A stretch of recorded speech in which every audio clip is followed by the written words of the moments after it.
ॐ विष्णुपादाय कृष्णपस्थाय भूतले श्रीमते महाविष्णु गोस्वामी इति नामिने नमो। ॐ विष्णुपादाय कृष्णपस्थाय भूतले श्रीमते भक्ति वेदांत स्वामी निति नाम। नमस्ते सरस्वती देवे गौरवाणी प्रचारिणे निर्विशेष शून्यवादी पाश्चात देशतारिणी। जय श्री कृष्णा चैतन्य प्रभु नित्यानंदा श्री अद्वैत गदाधर श्रीवासादि गौर भक्त वृंदा। हरे कृष्णा कृष्णा कृष्णा हरे हरे, हरे राम राम राम हरे हरे, हरे कृष्णा कृष्णा कृष्णा हरे हरे, हरे राम राम राम हरे हरे, हरे कृष्णा कृष्णा कृष्णा हरे हरे, हरे राम राम राम हरे हरे, हरे कृष्णा कृष्णा कृष्णा हरे हरे, हरे राम राम राम हरे हरे, हरे कृष्णा कृष्णा कृष्णा हरे हरे, हरे राम राम राम हरे हरे, हरे कृष्णा कृष्णा कृष्णा हरे हरे, हरे राम राम राम हरे हरे, हरे कृष्णा कृष्णा कृष्णा हरे हरे, हरे राम राम राम हरे हरे, हरे कृष्णा कृष्णा कृष्णा हरे हरे, हरे राम राम राम हरे हरे, हरे कृष्णा कृष्णा कृष्णा हरे हरे, हरे राम राम राम हरे हरे। जयो राधा गिरधरी, राधा गिरधरी श्री राधे, जयो राधा कुंज बिहारी, राधा कुंज बिहारी श्री राधे, जय राधा नील माधव, राधा नील माधव श्री राधे, जयो राधा दामोदर, राधा दामोदर श्री राधे, जयो राधे राधे जयो श्री राधे, जयो सीता राम लक्ष्मण भक्त हनुमान, सीता राम लक्ष्मण भक्त हनुमान, जयो जगन्नाथ जयो बलदेव, जयो सुभद्रा, जयो प्रहलाद नरसिंह, जयो प्रहलाद नरसिंह, जयो प्रहलाद नरसिंह, जयो प्रहलाद नरसिंह, नित्य गौर हरि बोल, हरि बोल, हरि बोल, नित्य गौर हरि बोल, जय जय प्रभुपाद प्रभुपाद जय जय प्रभुपाद, जय जय गुरुदेव महाविष्णु गोस्वामी गुरुदेव जय। ओम विष्णुपाद परमहंस परिवाराचार्य स्तोत्र श्री श्रीमद अभय चरणारविंद भक्तिवेदांत स्वामी जगतगुरु श्रील प्रभुपाद की जय। ओम विष्णुपाद परमहंस परिवाराचार्य स्तोत्र श्री श्रीमद भक्ति सिद्धांत सरस्वती गोस्वामी महाराज ठाकुर श्रील प्रभुपाद की जय। प्रेम से कहो जय श्री कृष्ण चैतन्य प्रभु नित्यानंद श्री अद्वैत गदाधर श्रीवास आदि गौर भक्तवृंद की जय। षड गोस्वामी की जय। गुरु शिष्य परंपरा की जय। इस्कॉन फाउंडर इसी भक्ति वेदांत स्वामी जगतगुरु श्रील प्रभुपाद की जय। शिला गुरुदेव महाश्री गोसाई महाराज की जय। नामाचार्य शिला हरिदास ठाकुर की जय। नित्य गौर प्रेमानंदे हरि हरि बोल। All glories to assembled devotees, Hare Krishna. All glories to assembled devotees, Hare Krishna. All glories, all glories to Shri Shri Gauranga, Srila Prabhupada, Srila Gurudev की जय। नित्य गौर प्रेमानंदे हरि हरि बोल। नमो विष्णुपदाय कृष्ण प्रस्ताय भूतले श्रीमती महाष्टमी गोस्वामी इति नामने। नमो विष्णुपदाय कृष्ण प्रस्ताय भूतले श्रीमती भक्तिवेदांत स्वामी इति नामने। नमस्ते सारस्वती देव गौरवाणी प्रचारणे निर्विशेष सुनवारी पाश्चात्य देशितारणे। जय जगत गुरु शिला प्रभुपाद की जय। शिला गुरुदेव महाविष्णु गोसाई महाराज की जय। टैगोर प्रेमानंदे हरि हरि बोल। हरे कृष्णा प्रिय भक्तों, प्रिय मित्रों, आज के हरे कृष्णा वीकेंड हरियाणा के कार्यक्रम में आपका स्वागत है। जैसा कि आप जानते हैं, ये प्रोग्राम, ये कार्यक्रम हरे कृष्णा वीकेंड नामक संस्था जो है न्यूजीलैंड की, उनके द्वारा आयोजित किए जाते हैं। और इस संस्था की जो स्थापना है वो 19 अप्रैल 2002 को श्रीमान अम्बरीश दास प्रभु जी और उनकी पत्नी श्रीमती पूर्ण प्रज्ञा देवी दासी माता जी और उनके सुपुत्र श्रीमान कृष्ण समर्पण कृष्णदास द्वारा, उनके जो गुरुदेव हैं परम पूज्य महाविष्णु गोसाई महाराज, उनकी आज्ञा पाकर आरंभ किया था। और उनके ही मार्गदर्शन में और उनके ही प्रशिक्षण से के द्वारा मैं ये कार्यक्रम कर पा रहा हूँ। तो इसके लिए मैं उनका हृदय से बहुत बहुत आभार प्रकट करता हूँ। हरे कृष्णा। थैंक यू प्रभु जी। तो आज का जो हमारा प्रोग्राम है वो, जैसा कि आप जानते हैं, श्रीला प्रभुपाद जी हैं और उनकी ये पुस्तक है हरे कृष्णा चुनौती। इसका अध्ययन हम कर रहे हैं। तो इसका जो अगला अध्याय है उसका नाम है सामाजिक क्रांति, मतलब समाज में क्रांति कैसे होती है। तो आज का जो विषय है बहुत इंटरेस्टिंग है, तो हम ये पढ़ेंगे और देखते हैं श्रीला प्रभुपाद क्या इसके प्रश्नों के उत्तर देते हैं। तो लेकिन उससे पहले हम मंगलाचरण करेंगे। कृपया हाथ जोड़कर जो मैं प्रार्थना अभी बोलूंगा उसका ध्यान पूर्वक उसको सुनिए। हो सके तो उसको आप गाइए। ओम नमो भगवते वासुदेवाय। ओम नमो भगवते वासुदेवाय। ओम नमो भगवते वासुदेवाय। ओम अज्ञानं तिमिरन्धस्य ज्ञानञ्जनशलाकया चक्षुर्मृतं येन तस्मै श्रीगुरुवे नमः। नारायण श्रीचैतन्यमनोभीष्टं स्थापितं येन भूतले स्वयं रूपा कदा मह्यं ददाति स्वापदान्तिकं।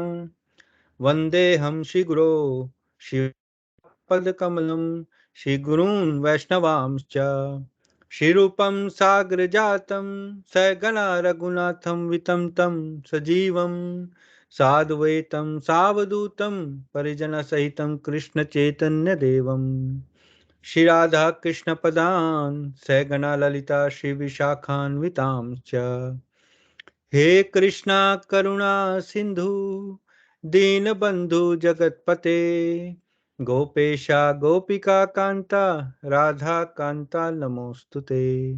तप्त कांचन गौरांगी राधे वृंदावनेश्वरी वृषभानुसुते देवी प्रणमामि हरिप्रिये। वाञ्छाकल्पतरुभ्यश्च कृपा सिन्धुभ्येव च पतितानां पावनेभ्यो वैष्णवेभ्यो नमो नमः। नमो ओम विष्णुपदाय कृष्णपृष्ठाय भूतले श्रीमते महाविष्णु गोस्वामिन्निति नामिने। नमो ओम विष्णुपदाय कृष्णपृष्ठाय भूतले श्रीमते भक्तिवेदांता स्वामिन्निति नामिने। नमस्ते सारस्वती देवे गौरवाणी प्रचारिणे निर्विशेष शून्यवादी पाश्चात्य देश तारिणे। जय श्री कृष्ण चैतन्य प्रभु नित्यानंद श्री अद्वैता गदाधर श्रीवासादि गौर भक्त वृंद। हरे कृष्णा कृष्णा कृष्ण हरे हरे, हरे राम राम राम हरे हरे। नारायण नमस्कृत्य नरं चैव नरोत्तमं देवीं सरस्वतीं व्यासं ततो जयमुदीरयेत्। नष्टप्रायशव भद्रेषु नित्यं भागवत सेवया भगवती उत्तम श्लोके भक्तिर्भक्ति नैष्ठिकी।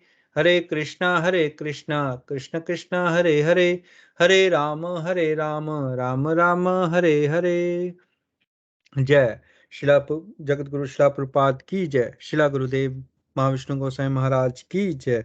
भगवत गीता जटीज की जय। श्रीमद् भागवतम पुराण की जय। टैगोर प्रेमानंदे हरि हरि बोल। हरे कृष्ण। तो आज का जो है कार्यक्रम वो आरंभ करते हैं।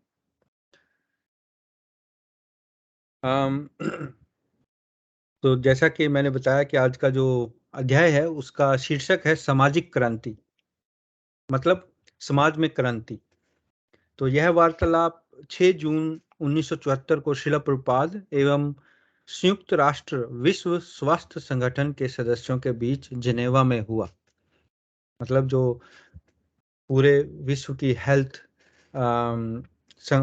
ऑर्गेनाइजेशन है उसके उसका जो प्रतिनिधित्व करते हैं, जो उसके रिप्रेजेंटेटिव थे, उन्होंने शिला प्रभुपाद से कुछ सवाल पूछे।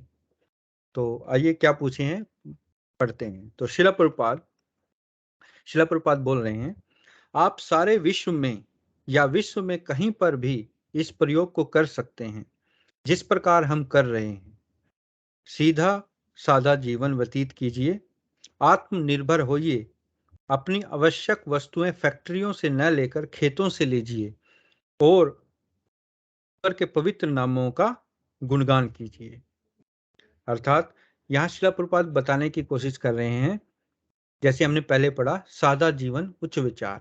मतलब शिला प्रभुपाद ने पूरे विश्व में घूमकर कृष्ण भक्ति का प्रचार किया और कई जगहों पर जो वर्णाश्रम व्यवस्था है जो हमारे पुराने वैदिक काल में थी उसका उसकी स्थापना भी की।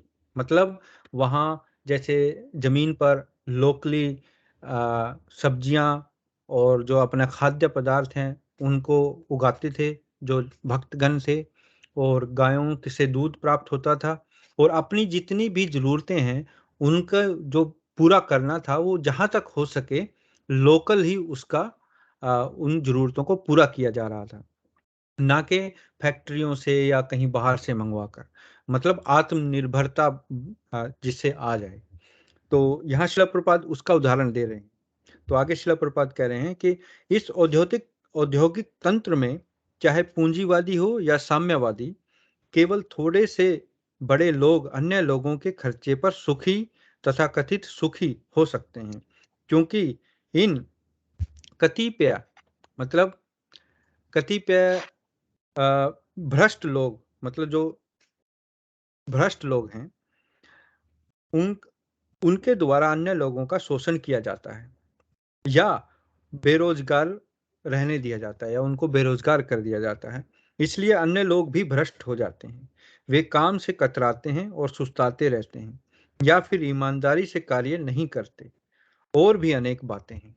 मतलब यहाँ शिला प्रभुपाद फिर बता रहे हैं कि जो आधुनिक व्यवस्था है जिसमें चाहे पूंजीवादी हों या साम्यवादी हों, कम्युनिस्ट हों जैसे चाइना में है या जैसे अमेरिका में है पूंजीवादी, वहाँ कुछ ही लोगों के पास कंट्रोल है पूरे पैसे का। और फिर वो फैक्ट्रियाँ, उन सभी फैक्ट्रियों के मालिक, बिजनेसों के मालिक और जितने नेतागण भी हैं वो भी उन्हीं की चापलूसी करते हैं क्योंकि वहाँ से उनको पैसा मिलता है। तो ऐसे वो लोगों का शोषण करते हैं और उससे अ, मतलब कि ये जो व्यवस्था है इसमें लोग भ्रष्ट हो रहे हैं, भ्रष्टाचार को बढ़ावा दिया जा रहा है। अतएव एकमात्र औषधि यही है कि हर एक को स्वाभाविक रीति से रहना चाहिए और ईश्वर के पवित्र नामों का जाप करना चाहिए। आज इस भावना भवित होइए। यह औषधि सरल है और इसके कुछ परिणाम प्रत्यक्ष दिखते हैं। मेरे जो नवयुवक यूरोपीय और अमेरिकी छात्रों में नशीली दवाएं खाने, शराब पीने, नशा करना, धूम्रपान करने आदि बहुत सारी बुरी आदतें थी, किंतु अब देखो वे कितने गंभीर हैं और किस तरह ईश्वर के पवित्र नाम का गायन कर रहे हैं। मतलब यहाँ शिला प्रभुपाद उदाहरण दे रहे हैं कि जब वो अमेरिका में गए तो वहाँ जो उनके शिष्य बने उनमें बहुत बुरी आदतें थी। नशा करना, अलग-अलग नशे की दवाइयाँ खाना, है ना? और जितनी भी बुरी आदतें थी उनके अंदर थी। लेकिन जब उन्होंने भगवान के नाम का कीर्तन किया, भगवान के नाम का जप किया, उससे उनकी सारी आदतें चली गई और वो गंभीर हो गए। गंभीर मतलब वो बिल्कुल ही जीवन को लेकर आध्यात्मिक भगवान को लेकर के बहुत गंभीरता से उन्होंने व्यवहार किया। तो आप विश्व को बदल सकते हैं और हर चीज को ठीक कर सकते हैं, बशर्ते कि आप यह शिक्षा ग्रहण करें। अन्य कोई औषधि नहीं है। यदि आपको न सुनना सुनना ही पसंद हो तो क्या किया जा सकता है? असली औषधि तो यही है, किंतु यदि आप उसे ग्रहण न करना चाहें तो लोग कैसे ठीक होगा? तो श्रील प्रभुपाद कह रहे हैं कि यही असली दवाई है। इस बीमारी की यही दवाई है। भगवान के नाम का जाप, भक्ति के जो प्रक्रिया है उसका पालन करना। जब इतने नशा करने वाले लोग सुधर सकते हैं तो बाकी लोग क्यों नहीं सुधर सकते? तो यही असली है। लेकिन अगर कोई सुनना ही नहीं चाहे, शिला प्रभुपाद कह रहे हैं, अगर वो कुछ सुनना ही नहीं चाहे तो क्या किया जा सकता है? फिर उनको बदला तो नहीं जा सकता, क्योंकि जबरदस्ती तो आप किसी के साथ नहीं कर सकते। तो जो हेल्थ ऑर्गेनाइजेशन का जो सदस्य था उसने पूछा कि शिला प्रभुपाद, इसके पूर्व आपने जो गांव के लोग हैं दुर्भाग्य से ये कहा कि वो शहर की ओर जा रहे हैं, और आपने यह भी कहा कि शहरी जीवन जो है वहाँ जो गांव के लोग हैं वो फैक्ट्री मजदूर बन जाते हैं, तब उनमें अनेक बुराइयां घर करने लगती हैं। तत्पश्चात आपने यह हल सुझाया कि यह कि यदि हम गाँव रहें और मात्र 3 महीने खेतों में काम करें और पूरे वर्ष के लिए भोजन जुट जाएगा। लेकिन मैं यह संकेत करना चाहूँगा कि हमारे कस्बे और गाँव में अत्यधिक बेरोजगारी है। वहाँ बहुत से लोगों का विनाश असंभवी है। वे अपने लिए पर्याप्त खाना नहीं उगा सकते, क्योंकि उनके पास जमीन नहीं है। जो व्यापारी लोग हैं वो भूमि का उपयोग अपने निजी कार्यों के लिए करते हैं, इसलिए अनेक सामान्य लोग बेरोजगार हैं, इसलिए वे शहरों में जाते हैं। ऐसा जरूरी नहीं कि शहरों का अच्छा जीवन उन्हें आकर्षित करता है, अपितु इसके लिए उनके पास जमीन नहीं है। यह जमीन व्यापारी लोगों के द्वारा काम में नहीं लाई जाती और सामान्य जन गांव में स्वतंत्र होकर रहने और अपने लिए पर्याप्त खाद्यान्न उत्पन्न करने में असमर्थ हैं। तो यहाँ जो जो अधिकारी है वो ये कह रहा है कि जो व्यापारी हैं वो शोषण करते हैं। लोगों गांव में लोगों के पास जमीन नहीं है, तो बेरोजगारी है, तो जिससे आ, बेरोजगारी बढ़ रही है, और बेरोजगारी आम, की वजह से वो लोग शहर में जाते हैं तो फिर वो फैक्ट्रियों में काम करते हैं, वहां मजदूर बन जाते हैं, फिर उनमें बहुत बुराइयां आ जाती हैं, क्योंकि शहर का वातावरण और गांव के वातावरण में बहुत अंतर है। तो आगे जो व्यापारी है न, जो सदस्य है वो बोल रहा है कि अब व्यापारी वर्ग शोषण कर रहा है, अतएव जब तक कोई ऐसी क्रांति नहीं होती जिसके द्वारा इन व्यापारी वर्ग की शक्ति सीमित कर दी जाए, तब तक आप यह आशा कैसे कर सकते हैं कि कभी न कभी लोग अपने गांव में रह सकेंगे और भूमि पर अपना खाद्यान्न उत्पन्न कर सकेंगे।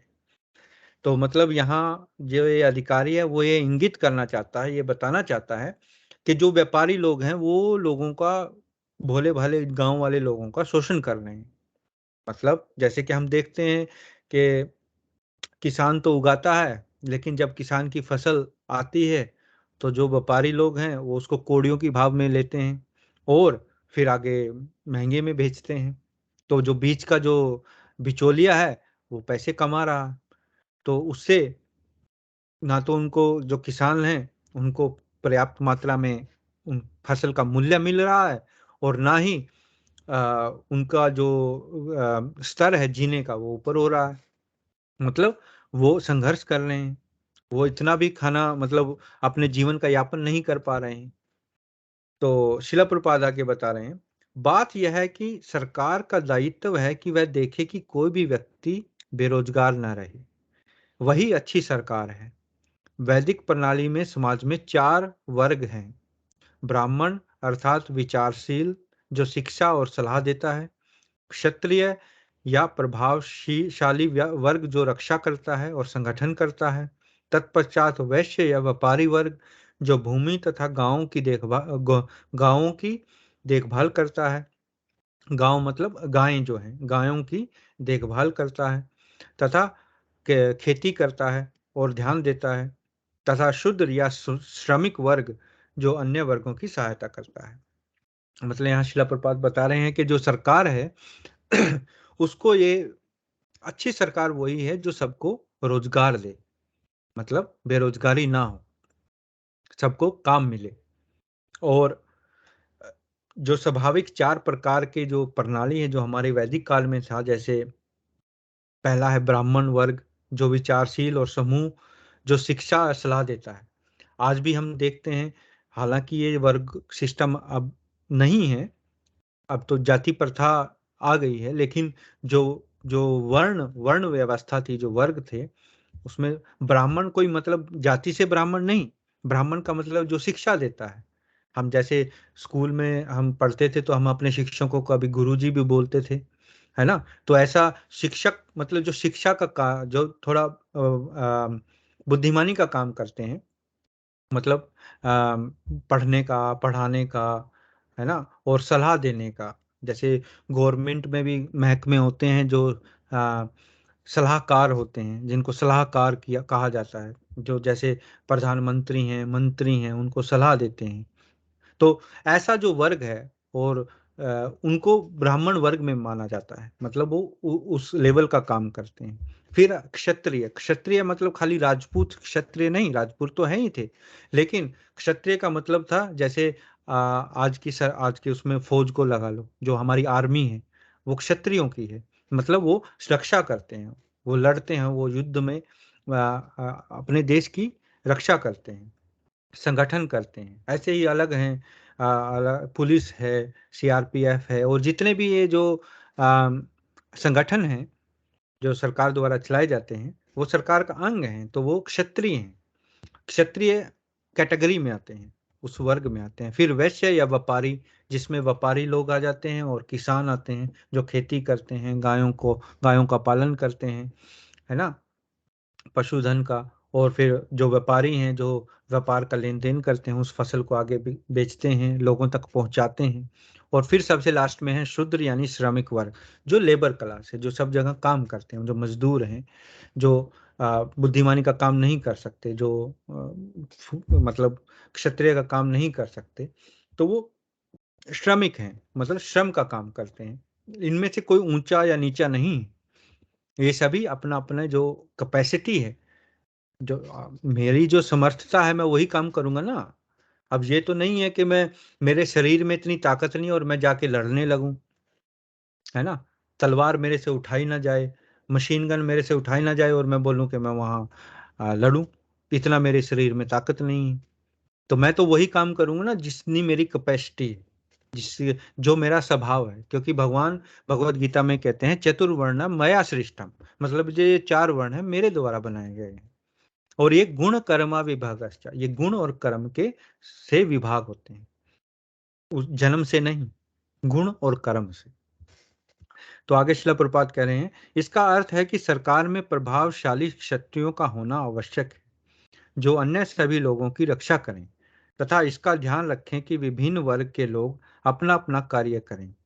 सरकार को देखना होता है कि हर व्यक्ति को ठीक से रोजगार मिले, तभी बेरोजगारी की सारी समस्या हल हो सकेगी। तो यहाँ श्रीला प्रभुपाद अच्छी सरकार का उदाहरण दे रहे हैं कि अच्छी सरकार का दायित्व, उसका कर्तव्य है कि वो अपने नागरिकों को रोजगार दे, तो ताकि उनको बाहर भटकना ना पड़े, कहीं और जाके काम करने के लिए भटकना ना पड़े। तो जो विश्व जो संगठन है उसका सदस्य पूछ रहा है, लेकिन सब व्यापारी वर्ग भी सरकार में सम्मिलित हैं। वस्तुतः वे मजबूत जड़ें जमाए हैं, सरकार में उनकी बात मानी जाती है और कई बार वे सरकार में पूर्ण अधिकारी होते हैं। मतलब जो व्यापारी लोग हैं, जो बड़े बड़े इंडस्ट्रियलिस्ट हैं, जो बड़े बड़े कारखानों के मालिक हैं, वो अब पैसा देकर सरकार में नेताओं को खरीद लेते हैं। वो फिर ऐसी नीतियां बनाते हैं जो उनकी व्यापार के लिए ठीक हों, और कई बार तो वो पूरी सरकार पर अपना कब्जा जमा लेते हैं। तो शिला प्रभुपाद कहते हैं नहीं, इसका अर्थ है बुरी सरकार। इसका मतलब वो सरकार अच्छी नहीं है जो ऐसे काम करती है। तो जो सदस्य बोलता है कि ये तो सच है, आज के टाइम में तो सच है। हम सब देखते हैं कि जितने भी बड़े बड़े इंडस्ट्रियलिस्ट हैं, वो जितनी भी सरकार, चाहे बीजेपी हो, कांग्रेस हो, या बाहर हम अमेरिका में जितनी पार्टियां हैं, डेमोक्रेटिक है और रिपब्लिकन है, उन सबको पैसा मिलता है। कहाँ से आता है वो पैसा? वो पैसा ये व्यापारी लोग ही देते हैं, जो बड़े बड़े फैक्ट्रियों के मालिक हैं, जो बड़े बड़े बिजनेसों के मालिक हैं। वो पैसा देते हैं पार्टियों को कि जब तुम जीतोगे तो ये नीतियां हमारे लिए बनाओ। तो ये गलत है। तो शिला प्रभुपाद कह रहे हैं कि वह बुरी सरकार है। व्यापारी वर्ग को सरकार से कोई सरोकार नहीं होना चाहिए, अन्यथा सरकार बिना किसी गुप्त उद्देश्य के किसी तरह के रोजगार के विषय में देख नहीं सकती। मतलब फिर तो वो कठपुतली है, सरकार तो खाली नाम की है। असली जो लोगों को कंट्रोल तो कौन कर रहा है? व्यापारी वर्ग, जितने भी इंडस्ट्रियलिस्ट हैं वही कंट्रोल कर रहे हैं, वही नीतियां बनवा रहे हैं अपने अनुसार। और यहाँ शिला प्रभुपाद कह रहे हैं तो व्यापारी वर्ग का तो सरकार से दूर दूर तक का नाता नहीं होना चाहिए। व्यापारी वर्ग का तो मतलब या काम उसका यह है खाली व्यापार करना, उसको सरकार से क्या मतलब? सरकार तो क्षत्रिय को चलानी चाहिए। तो सरकार को चाहिए कि वह व्यापारी वर्ग को अपनी कार्य कुशलता का मुक्त रूप से उपयोग करने के लिए प्रोत्साहित करे, लेकिन वह ऐसे अस्वाभाविक उद्योगों की योजना न बनाए जो बने बिगड़े और लोगों बेकार हो जाएं। सरकार को देखना होगा कि हर व्यक्ति सही रोजगार में लगे। मतलब ऐसी नीतियां ना बने कि जो खाली बस व्यापारी वर्ग को ही फायदा दें, और जो सामान्य जन है वो बेरोजगार रहे, उसको फिर वो फैक्ट्रियों में मजदूर बने और उसको जीवन यापन करने के लिए दो दो वक्त की रोटी भी ना कमाई जाए। तो जो सदस्य है वो पूछ रहा है, मैं उस दिन की तलाश में हूं जब कृष्ण भावना भवित आंदोलन असली क्रांतिकारी आंदोलन बन सकेगा और समाज के मुखमंडल को बदल देगा। मतलब जो ये कृष्णा कॉन्शियस मूवमेंट है, कृष्ण भावना भवित आंदोलन, कृष्णा भावनामृत आंदोलन, ये कैसी क्रांति लाएगा? वो सदस्य बोल रहा है कि मैं इसका इंतजार कर रहा हूँ। शिल प्रपाद, हाँ, मैं सोचता हूं कि यह क्रांति आएगी क्योंकि अमेरिकी तथा यूरोपीय लोगों ने इसे गंभीरता से लिया है। मैंने उन इसका सूत्रपात उनके बीच कर दिया है और वे अत्यंत बुद्धिमान हैं। वे हर बात को गंभीरता से लेते हैं। हम केवल कुछ ही वर्षों से कार्य कर रहे हैं, फिर भी हमने सारे विश्व में इस आंदोलन का प्रसार कर दिया है। यदि लोग इसे गंभीरता से लेंगे तो यह आगे चलेगा और क्रांति आएगी, क्योंकि हम मनमाने ढंग से तथा ईर्ष्या या द्वेषवश कार्य नहीं कर रहे। हम शास्त्रों से प्रमाणिक निर्देश ग्रहण कर रहे हैं, इसमें पर्याप्त सूचना है। लोग इन ग्रंथों को पढ़कर सूचना पा सकते हैं। यदि वे इसे गंभीरता से लें तो यह क्रांति आ सके। तो यहाँ शिला प्रभुपाद ये बता रहे हैं कि हाँ, ये जो कृष्ण भावनामृत मूवमेंट है, ये जो क्रांति है, ये पूरे विश्व में हमने फैला दी है। इसका अमेरिका से आरंभ किया है और सारे यूरोपीय देश, ऑस्ट्रेलिया, न्यूजीलैंड, अफ्रीका, इंडिया, हर जगह अब कृष्ण भावनामृत आंदोलन चल रहा है और इससे समाज में क्रांति आई। तो जो विश्व संगठन का जो सदस्य है वो पूछ रहा है, मैं आपकी एक बात से सहमत नहीं। भारतीय होने के नाते, मतलब जो ये सदस्य है ये भी भारतीय है, तो ये पूछ रहा है कि मैं एक बात से सहमत नहीं हूँ। कौन सी बात? मैं भारतीय होने के नाते प्रश्न प्रायः मुझे परेशान करता है कि आपने जिस प्रकार प्रकृति और सीधे साधा जीवन जीने की ओर लौटने की बात कही है, उनमें से बहुतों में मेरा विश्वास है। आध्यात्मिक तुष्टि पाने के विषय में भी मैं सहमत हूँ। उसके विषय में कोई प्रश्न नहीं है। मैं वह पश्चिमीकृत भारतीय नहीं हूँ जो नहीं हूँ। मैं जिस बात से सहमत नहीं हो पाता वह यह है कि जिनके पास यह आध्यात्मिक ज्ञान तथा सांस्कृतिक दिशा निर्देश थे, जिन्हें आपने सभी अभी-अभी हमारी समस्याओं का हल बताया, आपने अपने समाज को उन नाना बुराइयों से मुक्त नहीं रख पाए, तो अब प्रवेश कर गई हैं। मैं केवल गरीबी का उल्लेख नहीं कर रहा हूँ, अपितु बेरोजगारी और भुखमरी एवं अन्य अनेक प्रकार की बातों का उल्लेख कर रहा हूँ। तो यहाँ शिला प्रभुपाद जो बता रहे हैं, शिला प्रभुपाद से जो पूछ रहा है ये, मतलब कहने का मतलब है, ये सवाल पूछ रहा है कि मैं खाली जो जो बुराइयाँ शिला प्रभुपाद ने गिनाई हैं कि वो जो गांव के लोग हैं वो शहर की ओर भाग रहे हैं, वहाँ जाकर फैक्ट्रियों में मजदूर बन रहे हैं, उनको अनेक बुराइयां लग रही हैं, वहाँ का वातावरण सही नहीं है और गांव में उनके पास ज़मीन नहीं है, उनकी ज़मीन बहुत कम है और वहाँ फिर वो जो बड़े बड़े ज़मींदार हैं या व्यापारी लोग हैं वो फिर शोषण करते हैं। तो खाली यही समस्या नहीं है उसके अनुसार समस्या और भी हैं, जैसे गरीबी है या बेरोजगारी है, भुखमरी है। तो शिला प्रभुपाद कह रहे हैं नहीं, यह हमारे सांस्कृतिक दिशा निर्देशों के कारण नहीं, अपितु उन बुरे नेताओं के कारण है जो उनका अनुगमन नहीं करते। यह सब इन्हीं बुरे नेताओं के कारण है। मतलब ये जो समस्याएं जो गिनाई हैं, जो वो सदस्य है संगठन का, उसके अनुसार ये सारी बुराइयां इसलिए हैं कि जो सांस्कृतिक दिशा निर्देश हैं जो हमारे चलते आ रहे हैं, जो हमारा कल्चर है, उसकी वजह से है। लेकिन शिला प्रभुपाद कह रहे हैं ये हमारे कल्चर की वजह से नहीं है, ये उन नेताओं की वजह से, उन भ्रष्ट नेताओं की वजह से है जो अ, मतलब जो बुरे नेता हैं, जो भ्रष्ट नेता हैं, उनकी वजह से ये सब कुछ हो रहा है। तो वो सदस्य पूछ रहे हैं, वे तो अपने ही लोग हैं ना।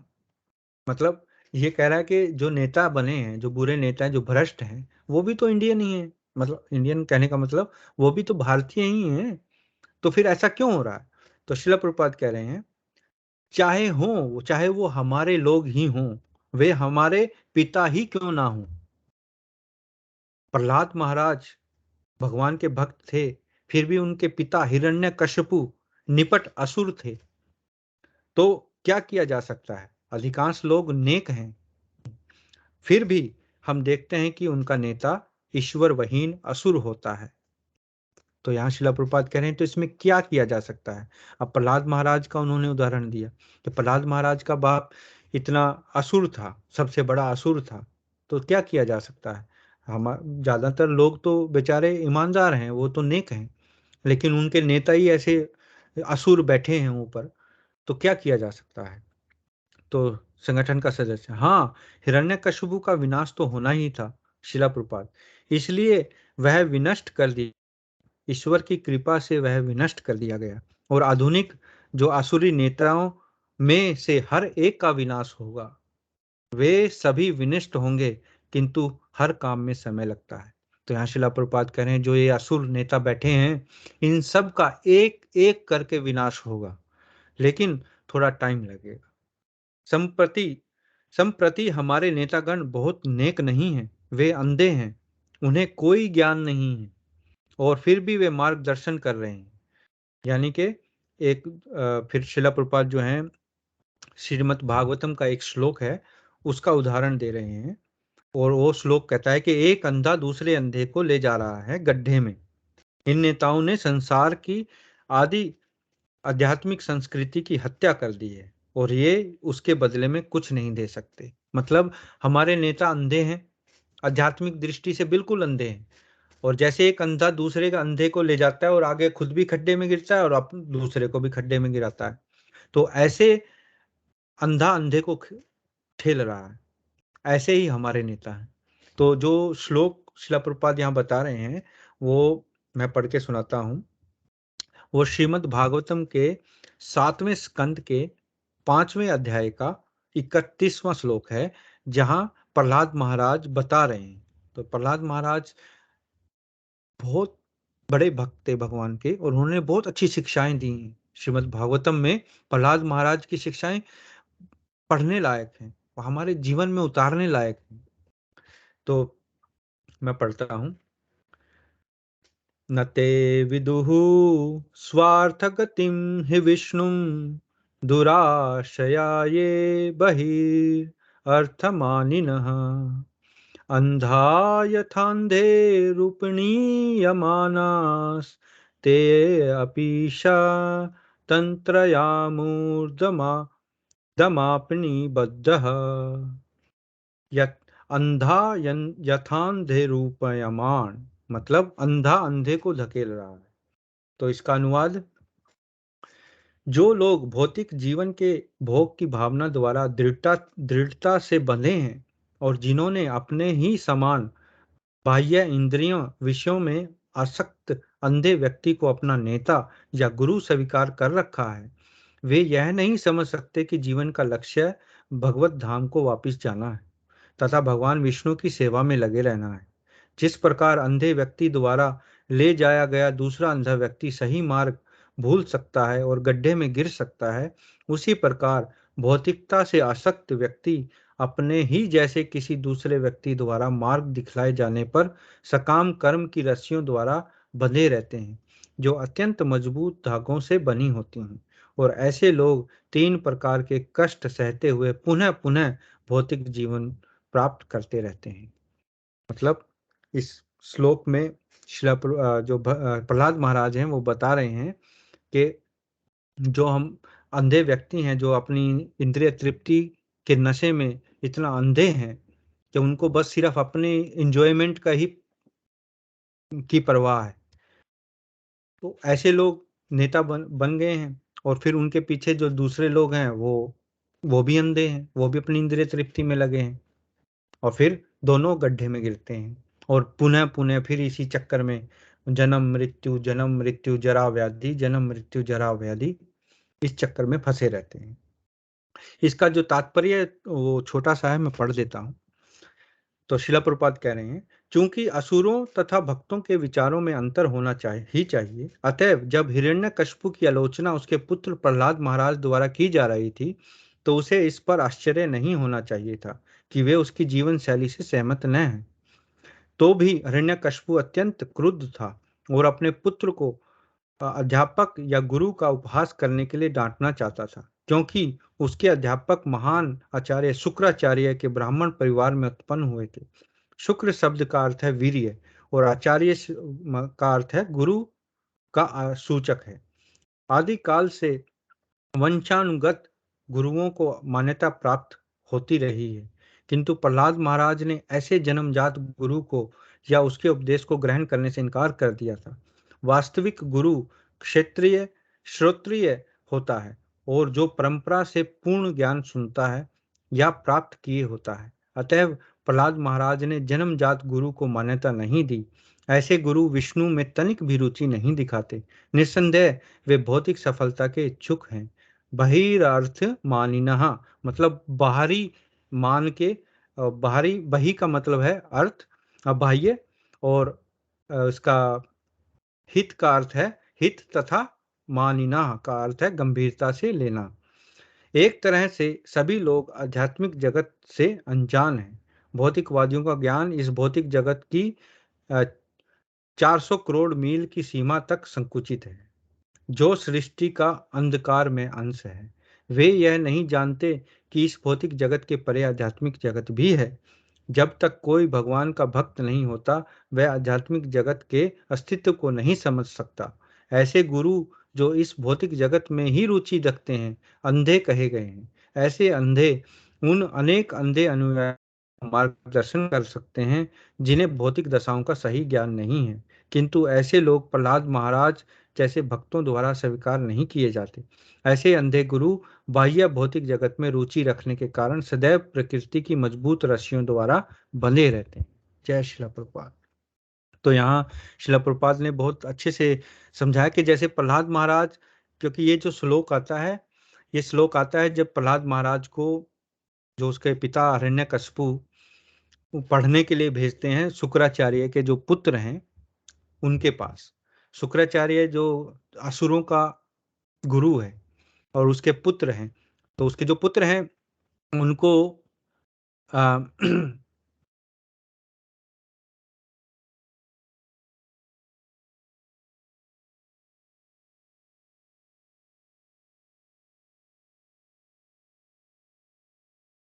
थोड़ा चेंज हो गया है, इसको मैं ठीक कर, हाँ।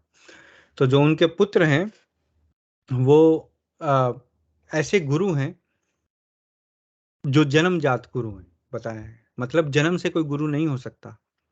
ऐसा गुरु भगवान विष्णु को की शिक्षा कभी नहीं दे सकता। तो इस प्रकार जो प्रहलाद महाराज ने उनको बोला कि तुम अंधे हो और जो तुम्हारे अनुयायी हैं वो भी अंधे हैं। तो इस ये कहते हुए उन्होंने जो शुक्राचार्य के जो पुत्र थे उन गुरुओं को रिजेक्ट कर दिया। तो आगे जो संगठन के सदस्य हैं वो पूछ रहे हैं, तो इसलिए आपके आंदोलन ने सामाजिक दर्शन में अपने को लगा रखा है। शिला प्रपात, हाँ, यह आंदोलन सर्वाधिक व्यवहारिक है। उदाहरणतः हम मांस न खाने को कहते हैं, लेकिन नेतागण इसे पसंद नहीं करते। हम उनके प्रचार के अधिक अनुकूल नहीं हैं, इसलिए नेता हमें पसंद नहीं करते। आखिर उन्होंने ही सर्वत्र कसाई घर तथा गौ मांस की दुकानों की अनुमति दे रखी है, और हम हैं कि कहे जा रहे हैं कि मांसाहार न हो, तो भला वे हमें क्यों चाहने लगे? यही कठिनाई है। जहां अज्ञान ही वरदान हो वहां चतुराई दिखाना मूर्खता है। फिर भी हम संघर्ष कर रहे हैं, और हम जिस विकल्प की संस्तुति करते हैं वह भी व्यवहारिक है। ये इस भावना भवित खेतीहर गांव सफल हुए हैं। इनके निवासी अपने जीवन को सुखी एवं समृद्ध पा रहे हैं। प्रकृति इन्हें फल, शाक तथा अन्य अन्न प्रदान कर रही है। गायें दूध देती है जिससे वे दही, पनीर, मक्खन तथा मलाई प्राप्त कर सकते हैं। इन वस्तुओं से आप हजारों प्रकार के स्वादिष्ट व्यंजन तैयार कर सकते हैं और संतुष्ट अनुभव कर सकते हैं। यही मूलभूत सिद्धांत है। तो यहाँ शिला प्रभुपाद उदाहरण दे रहे हैं कि जो नेतागण है वो हमें क्यों पसंद करेंगे। हम तो कह रहे हैं कि मांस नहीं खाओ, और नेताओं तो खुद ही कसाई घर खोल के बैठे हैं, खुद ही मांस की दुकानें उनकी हैं, तो वो हमें क्यों पसंद करेंगे। लेकिन फिर भी हम संघर्ष कर रहे हैं, फिर भी हम ये आंदोलन चला रहे हैं, और इसका उदाहरण भी दे रहे हैं शिला प्रभुपाद कि जहाँ जहाँ ये आंदोलन चला, जहाँ जहाँ ये सेंटर बनाए हैं उन सेंटरों में गायें रखी गई है। वहाँ खुद का वो सब्जी उगाते हैं, खुद का अन्न उगाते हैं, गायों का दूध वहाँ से प्राप्त होता है, फिर दूध, दही, मक्खन, घी सब उससे निकलता है, और अलग अलग के व्यंजन वो भगवान को अर्पित करते हैं और उसका आनंद लेते हैं। तो वो और संतुष्ट रहते हैं। मेन बात है कि वो संतुष्ट हैं। ऐसी चीजों से आप संतुष्टि प्राप्त कर सकते हैं। और इसके विपरीत आप फैक्ट्रियों में काम करो, किसी बड़े बड़े मॉल में काम करो, कहीं काम करो, और कितना भी पैसा कमाओ, उससे संतुष्टि नहीं मिलती। तो जो सदस्य है वो पूछ रहा है, यह तो सफल प्रयास का उदाहरण है, किंतु आप कोई ऐसी बात बताइए जिसका अभी तक प्रयास नहीं किया गया।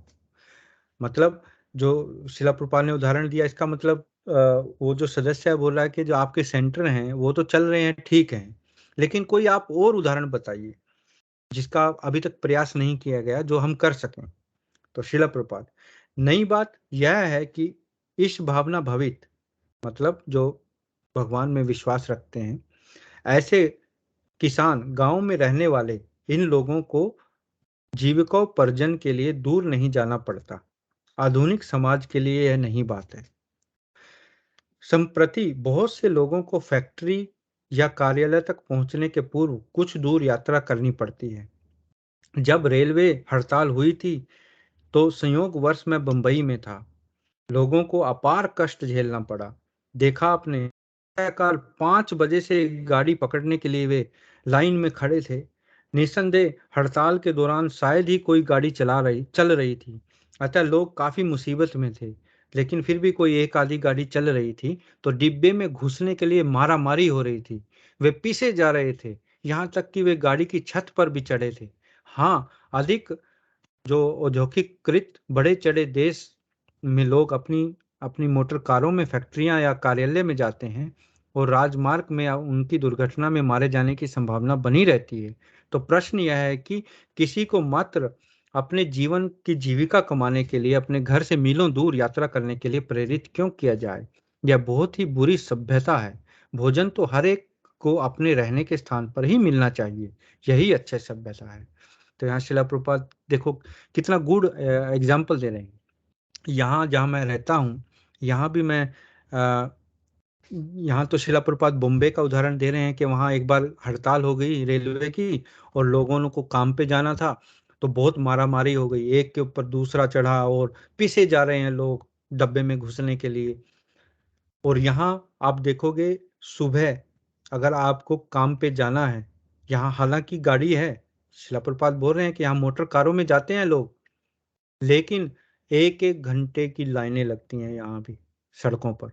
इतना ट्रैफिक होता है सुबह सुबह और आते हुए शाम को भी। मतलब आपको बहुत अपने जॉब करने के लिए, अपनी जीविका कमाने के लिए आपको बहुत यात्रा करनी पड़ेगी, बहुत मुश्किल। मतलब लोगों का रोज कम से कम 3 साढ़े 3 घंटे डेली के ट्रैफिक में गुजरते हैं आने जाने में, अपने काम से अपने घर तक। तो क्या ये अच्छी सभ्यता है? ये अच्छी सभ्यता नहीं है। शिला प्रभुपाद कह रहे हैं हर एक इंसान को ये हक है कि वो अपने जहां वो रहता है वहीं उसका खाने का और जीवन यापन का काम हो।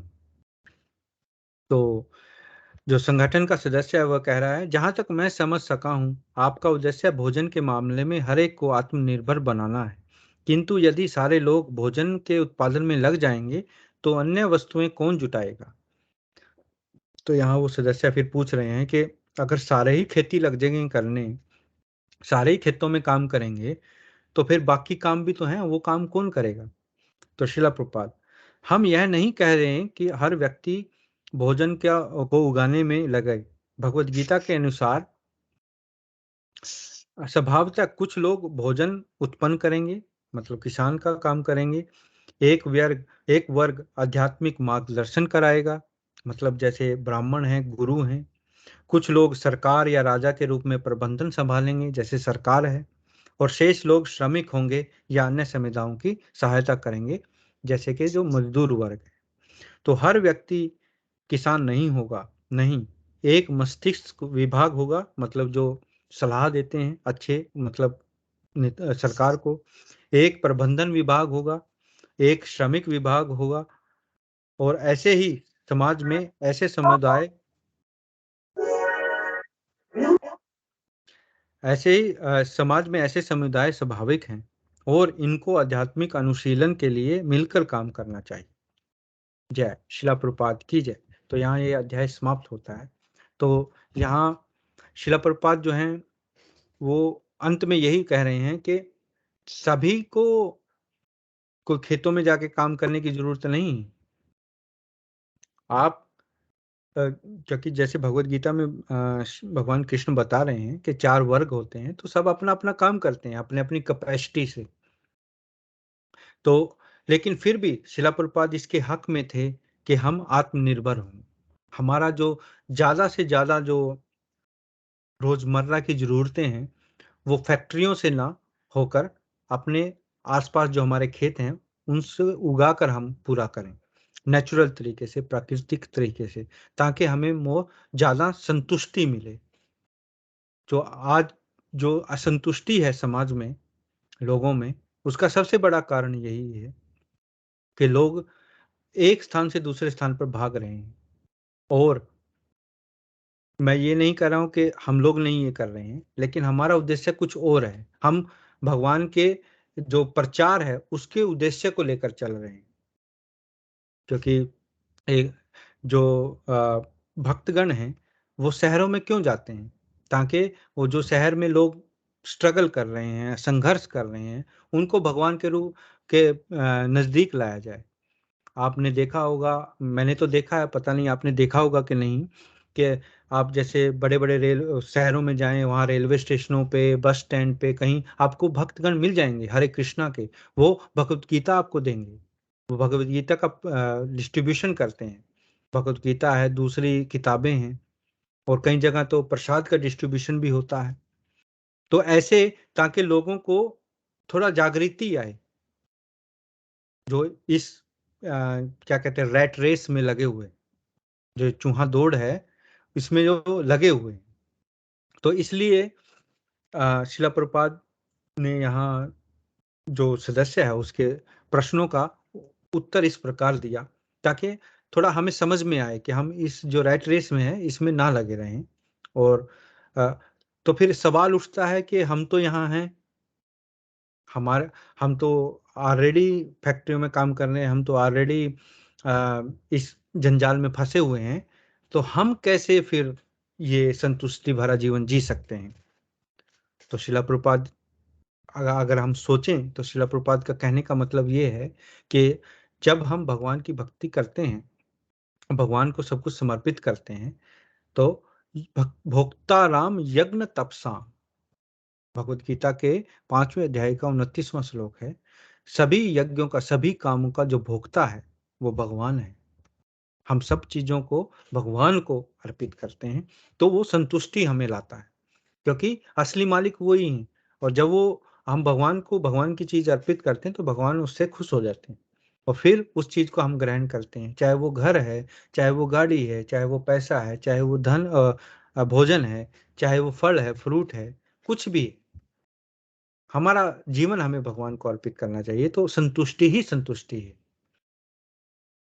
तो क्योंकि जो एक वैष्णव है वो पर दुख दुखी होता है। पर दुख दुखी मतलब दूसरे के दुख को देखकर उसको दुख होता है। जैसे प्रहलाद महाराज, प्रहलाद महाराज बहुत बड़े वैष्णव थे।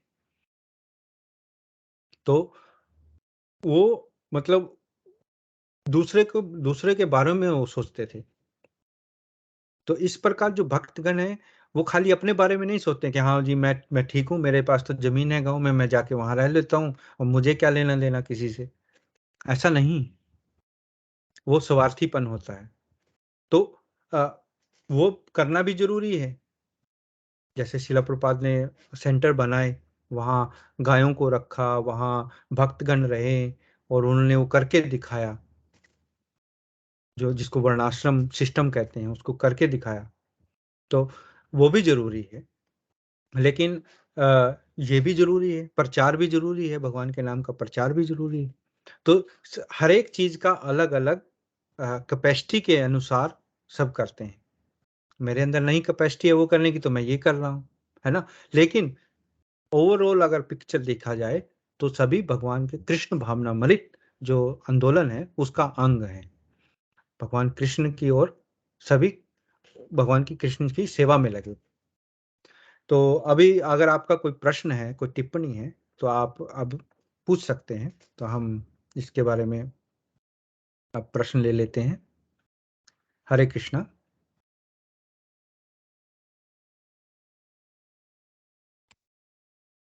हरे कृष्ण। हरे कृष्ण। कोई प्रश्न तो नहीं है।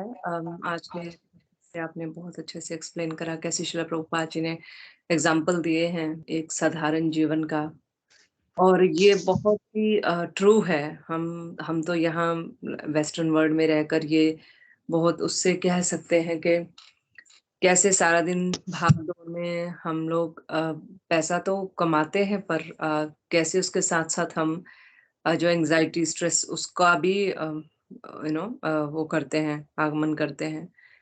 एक सादा जीवन जीने के लिए कितनी कम चीज़ों की ज़रूरत है और कितना संतुष्टि भरा हो सकता है, लाइक बहुत सैटिस्फाइड लाइफ हम जी सकते हैं, और वो ही एक बेस्ट वे है। हम कह सकते हैं कि जो भक्ति के लिए सबसे ज़्यादा सूटेबल लाइफ जो है, हम एक साधारण से जीवन के साथ जी सकते हैं। तो कैसे श्रील प्रभुपाद जी ने बहुत अच्छे से यहाँ पे एग्ज़ाम्पल दिए हैं। तो बस इतना ही है रियलाइज़ेशन। हरे कृष्ण। हरे कृष्णा। धन्यवाद। हरे कृष्णा। सुभाष जी। हरे कृष्णा प्रभु जी। हरे कृष्णा। हाँ प्रभु जी, जो आज का अध्याय था सामाजिक क्रांति, और जो प्रभुपाद जी और जो जेनेवा में हुआ उसके जो विषय था पूंजीवादियों का कंट्रोल। तो प्रभु जी, ये पूंजीवादियों का कंट्रोल और जो दो तीन प्रभुपाद जी ने जैसे जाति बढ़ता है, ये सब चीजें, तो मेरा प्रश्न यही था कि हम एक, जैसे आपने बताया कि नेताओं को हम क्यों पसंद कर रहे हैं, तो हम नेताओं को जाति के आधार पे पसंद कर रहे हैं। तो मेरा तो प्रभु जी यही है कि मैं भी किसी नेता को पसंद करता हूँ, वैसे पसंद नहीं, लेकिन जाति के आधार पे पसंद कर लेते हैं कि ये हमारी जाति का है तो हम इसको पसंद कर लेते हैं। वही है प्रभु जी। तो एक ये समाज में जो आधुनिक समाज की स्थिति है, ये अभी वर्तमान की मेरे ख्याल से यही है। तो मैं भी किसी नेता को पसंद करता हूँ तो वो मेरी जाति बिरादरी के हिसाब से कर लेते हैं। तो एक तो मेरा प्रश्न ये है। और बाकी प्रभुपाद जी जो कृष्ण भावना आंदोलन यूरोपीय देशों में कैसे लोगों को गंभीरता से उनको उनके जीवन में जो सांस्कृतिक ज्ञान दिया, आध्यात्मिक संस्कृति का ज्ञान दिया, वो भी बड़ा एक चैलेंज के रूप में था।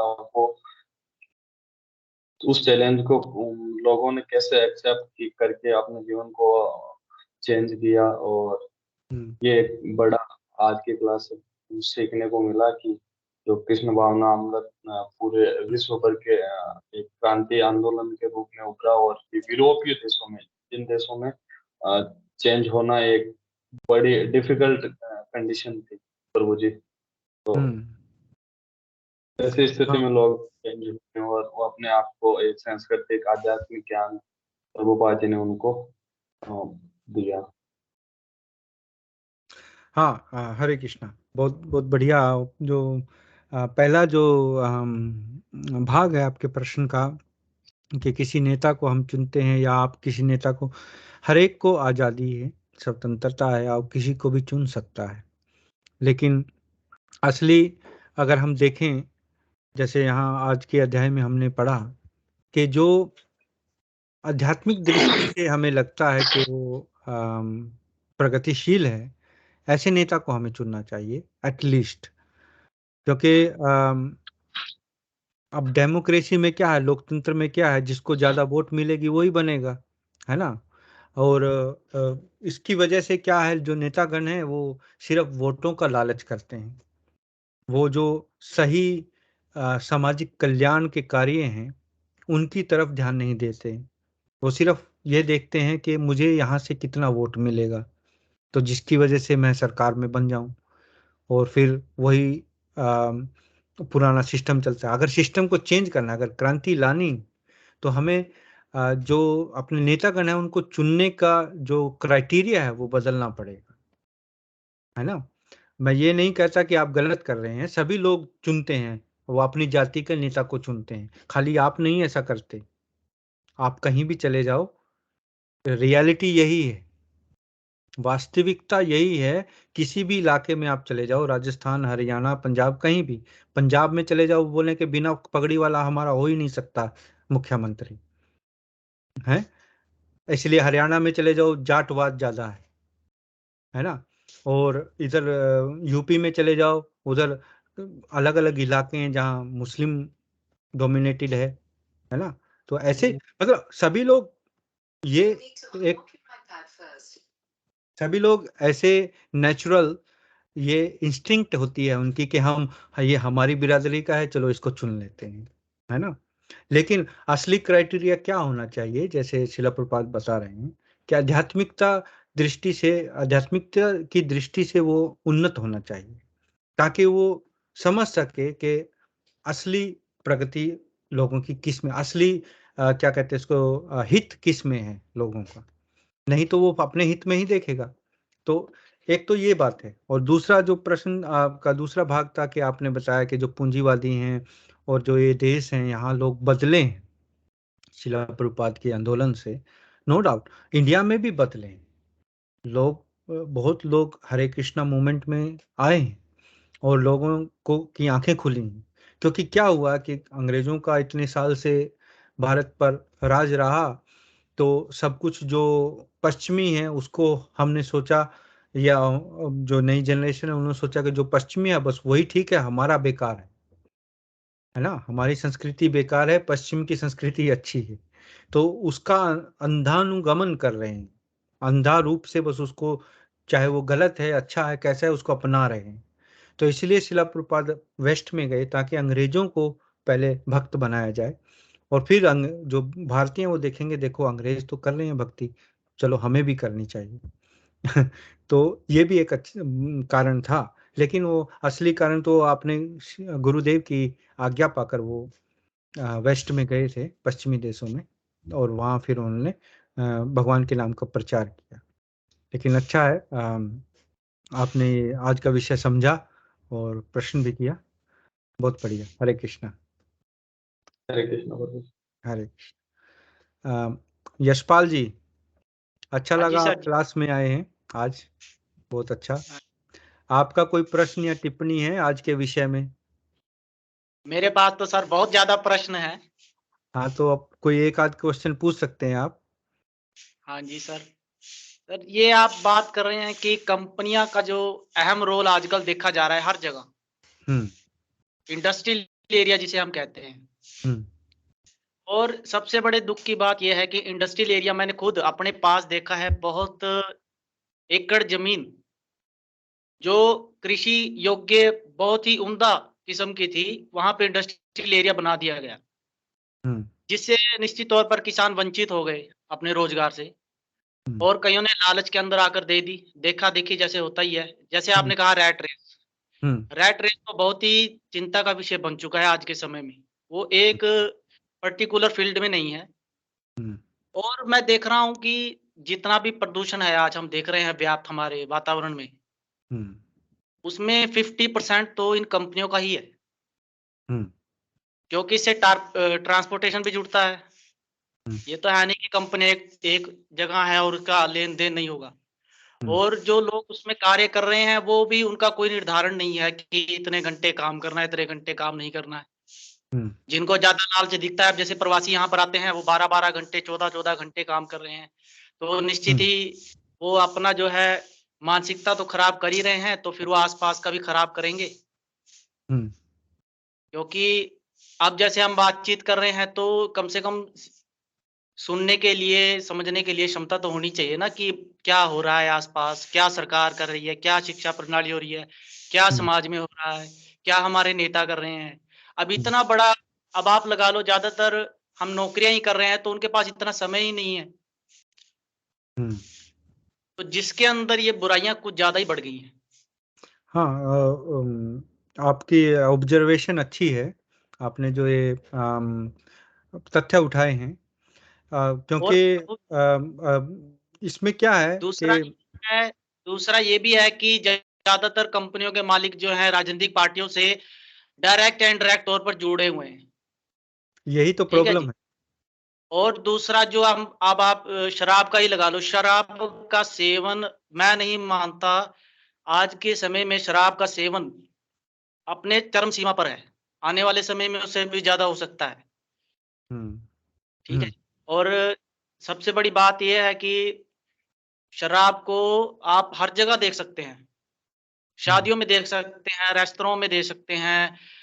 जो सार्वजनिक जगह पर 4-5 इकट्ठे हो जाते हैं वो शराब का सेवन कर रहे हैं, बच्चे शराब का सेवन कर रहे हैं, पिता शराब का सेवन कर रहे हैं हर जगह पर। तो हम्म। इससे बहुत बुरा प्रभाव पड़ रहा है। और शराब की कंपनियां किन की हैं ये भी बताने की जरूरत नहीं है, वो भी नेताओं की है। अभिनेताओं की है। तो ये चंद लोग कैसे हम समाज के लोगों को नियंत्रित कर रहे हैं, ये बहुत गहन चिंता का विषय है। क्योंकि हमारी जागृति, सोचने समझने की क्षमता कहीं ना कहीं ये बहुत ही ज्यादा मंद होती जा रही है। हाँ, तो यहाँ और आने वाली पीढ़ी को क्या शिला सिखाएं? प्रभुपाद यही बता रहे हैं कि इसका देखो, एक तो उदाहरण के सारा जो व्यापारी वर्ग है, अगर वो सरकार को कंट्रोल करने लग जाए तो फिर तो वो बुरी सरकार है ना। तो जैसे आज का उदाहरण आपने दिया, सारे व्यापारी हैं, वो सबका जितना भी जो बूचड़ खाने हैं, शराब की दुकानें हैं, और जितनी भी फैक्ट्रियां हैं, वो सब इन्हीं की हैं। तो वो क्यों चेंज करेंगे? तो इसलिए हमें अपने नेता चुनने का जो क्राइटेरिया है वो चेंज करना पड़ेगा। और जागृति कैसे आएगी? अगर हम ऐसे बात करेंगे तभी जागृति आएगी ना। अगर हम ये सोचकर बैठ जाएं कि कुछ नहीं हो सकता, अब जैसे आज के विषय, आज का जो शीर्षक था उसका नाम था सामाजिक क्रांति, तो समाज में क्रांति कैसे आएगी? समाज में क्रांति शिला प्रभुपाद यही बता रहे हैं ना। जब ये आध्यात्मिक जो ये विषय हैं इनकी जब हम चर्चा करेंगे, इसका जो प्रचार करेंगे कृष्ण भावनामृत का, तो वो एक क्रांति के रूप में, और उन्होंने उदाहरण दिया, उन्होंने अमेरिका से क्रांति का सूत्रपात किया और ये पूरे विश्व में फैल गई। तो ऐसे ही अगर हम शिला प्रभुपाद का जो उनके पद चिन्हों पर चलकर अगर हम इसको आगे बढ़ाएंगे तो हमारे गांव-गांव में क्रांति आएगी। लेकिन उसके लिए काम करना जरूरी है और इस आंदोलन में चलना जरूरी है, और जो शिला प्रभुपाद ने बताया उसको फॉलो करना जरूरी है। इसमें थोड़ा टाइम लग सकता है, इसमें समय लगेगा, लेकिन जैसे शिला प्रभुपाद कह रहे हैं ना, जो ये भ्रष्ट नेता है चुन चुन कर एक एक को इसकी सजा मिलेगी, लेकिन उसमें टाइम लग सकता है क्योंकि सब चीज़ प्रकृति के अपने टाइम के अनुसार वो करती है। तो ये सच सच है। लेकिन कुछ जैसे शिला प्रभुपाद ने बताए हैं कि जो सेंटर बनाए हैं, हम भी ये कोशिश कर रहे हैं कि कुछ सेंटर बनाएं जहां ये वर्ण व्यवस्था लोगों को दिखे कि ऐसे भी हो सकता है, ये भी पॉसिबल है। क्योंकि आज के टाइम में क्या हो रहा है, जैसे आपने बताया कि लोग भाग रहे हैं, रैट रेस क्यों हो रही है? What is the reason of rat race? Rat race का असली कारण है हमने अपनी जो जरूरतें हैं कृत्रिम रूप से उनको बढ़ा लिया है।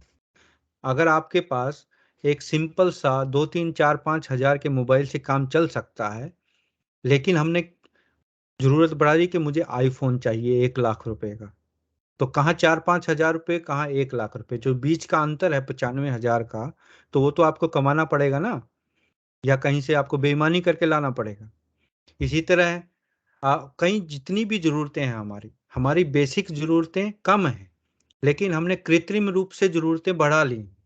अब वो जो कृत्रिम ज़रूरतें हैं उनको पूरा करने के लिए ये सारा तामझाम करना पड़ता है, और फिर हम असंतुष्ट रहते हैं अपने प्रभु जीवन। जी, हमने अपने तनाव, अपनी ज़रूरतें कुछ ज़्यादा ही अपने आप ही बढ़ा ली हैं। ये इस बात से मैं काफ़ी हद तक सहमत भी हूँ।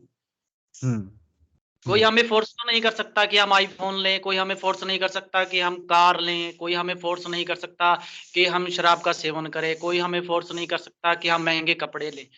लेकिन कहीं न कहीं आज के समय में रैट रेस का जो है प्रभाव हर जगह, हर क्षेत्र में, यहाँ तक कि इवन बच्चों में भी देखा जा सकता है, जो कि बहुत तेज़ी से असर करता है। ये बहुत जल्द हर जगह पकड़ बना रहा है। ये बहुत चिंता का विषय है, क्योंकि लोग आपस में बैठना भूल गए हैं, बातचीत करना भूल गए हैं, सुख-दुःख बाँटना भूल गए हैं, तो इससे बहुत फ़र्क पड़ता है।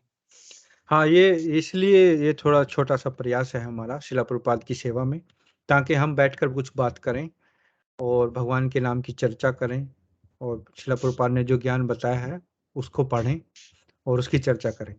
चलो आज के लिए इतना ही, अगले हफ्ते भी हम फिर मिलेंगे, फिर बात करेंगे। तो आज हम ये यहीं समाप्त करते हैं आज का जो सेशन है, लेकिन उससे पहले हम एक प्रार्थना गाते हैं, वो प्रार्थना गाएंगे। मैं बुला लेता हूँ बच्चों को और फिर हम प्रोग्राम का समापन करेंगे। धन्यवाद। हरे कृष्णा। धन्यवाद प्रभु जी। धन्यवाद।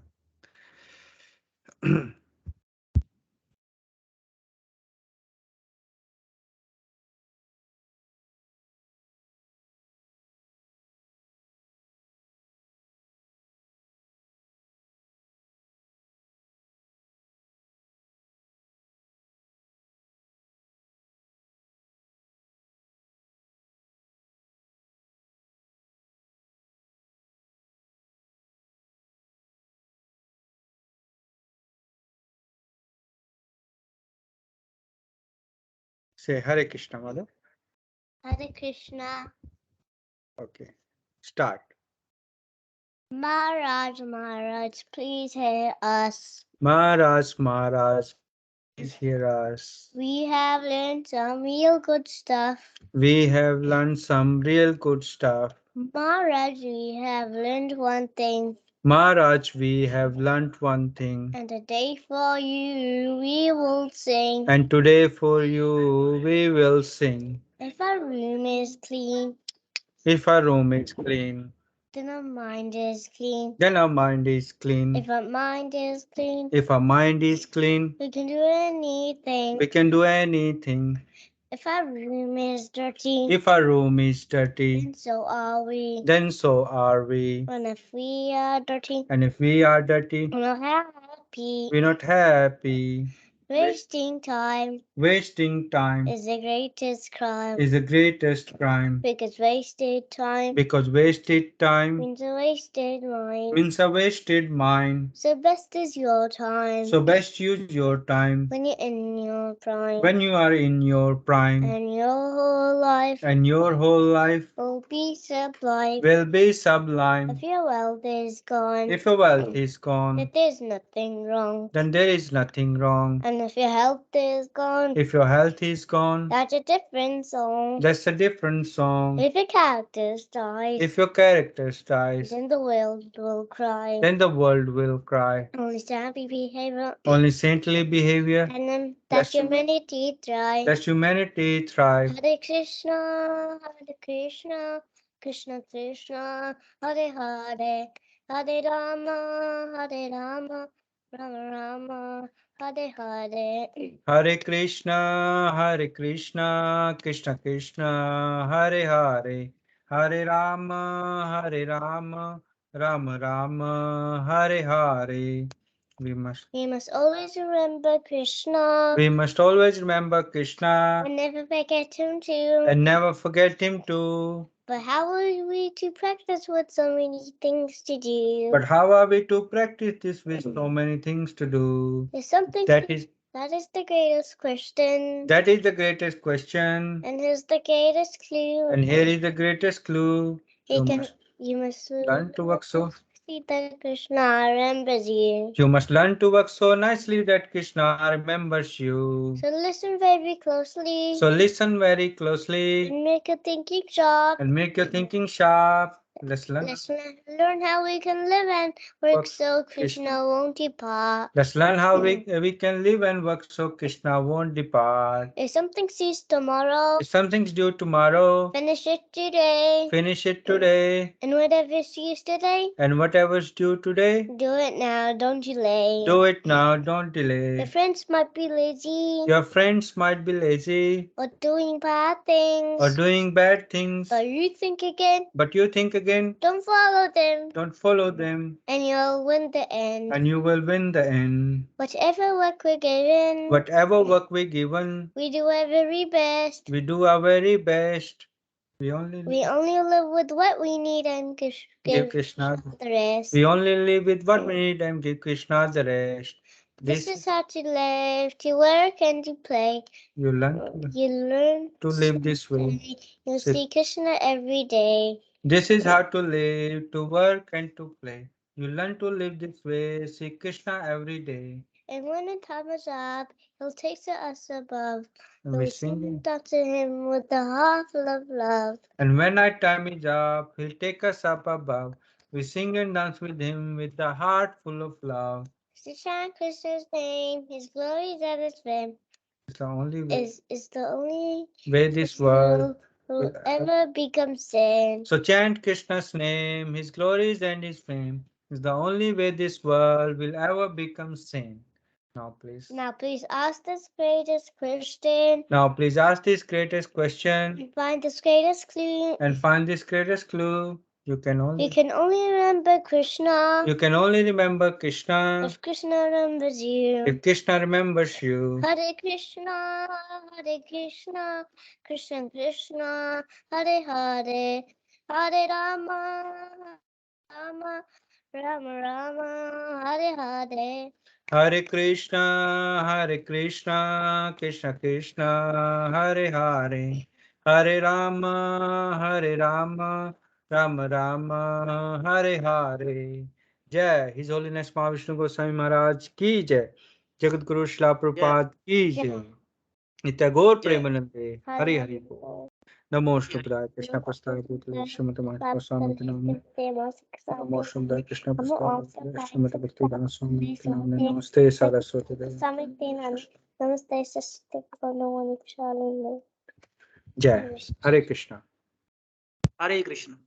धन्यवाद।